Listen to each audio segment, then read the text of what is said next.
Gandang umaga po, tayo po yung mag-devotion. Tayo manalangin, Panginoon. Salamat po, Panginoon, sa bagong umaga na ito. Lord, kami lagi magpapasalamat sa pahinga na binigay niyo po sa amin at ginising niyo po kami ngayon. At naway, Lord, umpisa namin lagi ang araw ng pagmamahal sa iyo, pagbibigay puri sa inyo at pag-aalam sa inyong mga salita. Maraming pong salamat, Panginoon, sa oras na ito na makapag-devotion kami. Naway, Lord, maintindihan po namin ito. Ulit, Lord, hinihingi ko po lagi na maisabuhay po namin ito ng buong pagmamahal para maluwalhati ka po namin. Pinapanalangin po namin ito sa ngalan ni Jesus. Amen. Ang topic ngayon ay maling hatol, isang maling pananaw sa Diyos. Sa Matthew chapter 7 verse 1, huwag kayong humatol upang hindi kayo hatulan.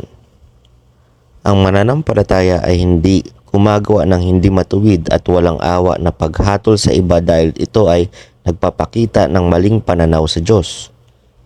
Sa pariralang upang hindi kayo mahatulan, ipinaalala ni Jesus na sa mga eskriba at pariseyo na hindi sila ang huling hukuman.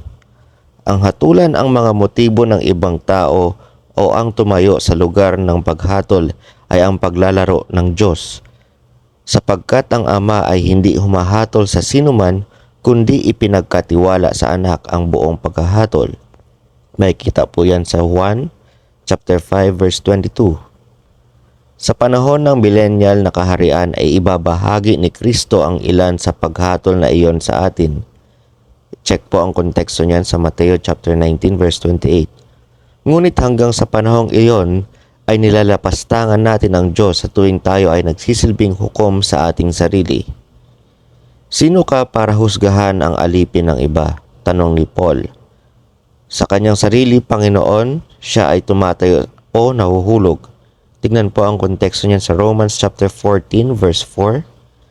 Si Paul ay hindi gaanong nababahala tungkol sa kung paano siya hinuhusgahan ng ibang mga tao. Ni siya ay nag-aalala tungkol sa kung paano niya hinatulan ang kanyang sarili.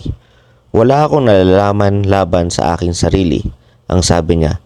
Gayunman hindi ako pinawalang sala, ngunit ang sumusuri sa akin ay ang Panginoon. Tingnan po ang konteksto niyan sa 1 Corinthians chapter 4 verse 4. Maliban kung sila ay patuloy na nagtuturo ng maling doktrina o sumusunod sa mga pamantayang malinaw na hindi makabiblia o kasulatan ng Diyos, hindi natin kailanman hahatulan ang ministeryo, pagtuturo o buhay ng isang tao at tiyak na hindi ang kanyang mga motibo sa pamamagitan ng ilang istilong pamantayan. Sa tuwing itinatalaga natin ang mga tao sa paghatol na walang awa, nagpapasaya tayo na ang Diyos lamang ang nagkwalipikadong gumawa. Ang ating Panginoon ay hindi nananawagan sa mga tao na huminto sa pagsusuri at pagkilala. Ngunit talikuran ang mapangahas na tukso na subukang maging Diyos. Kaya tanungin ang iyong sarili, bakit ang pagnanais na husgahan at sukatin ang isang kaakit-akit na gana sa atin?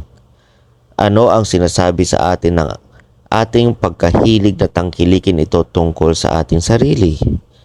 Ano ang kailangang mangyari sa loob bago natin makita ang tumaas na pagtutol sa pagsasanay na inito?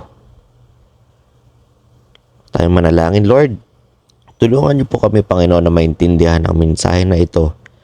Na ang paghatol po, Panginoon, na walang pagbabase ng tama, Panginoon, ayon sa inyong kasulatan ay napakamali.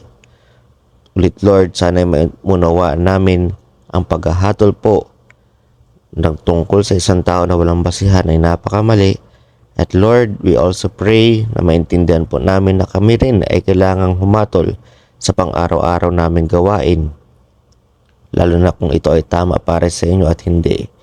Naway Lord, hindi ma-interpret itong salita po ninyo na ito na madalas po na ginagamit rin ng ibang tao para hindi sila pagsabihan sa kanilang mga mali. Naway Lord, sa susunod na mga araw na nakasulat, Lord, at alam ko po, Panginoon, dahil nabasa ko na po itong mga ito, ay magbibigay liwanag sa karamihan po o sa lahat po ng tao tungkol sa verse po na ito. Maraming pong salamat, Panginoon. I-bless niyo po yung lahat, and we pray all this, Lord, in Jesus' name. Amen. Ulit po, itong mga devotion na po na ito ay galing po sa gty.org. Ang nakalagay po doon ay English. Itinatranslate lang po natin sa Tagalog. Itong devotion na ginagamit natin ay galing po doon sa Life of Christ.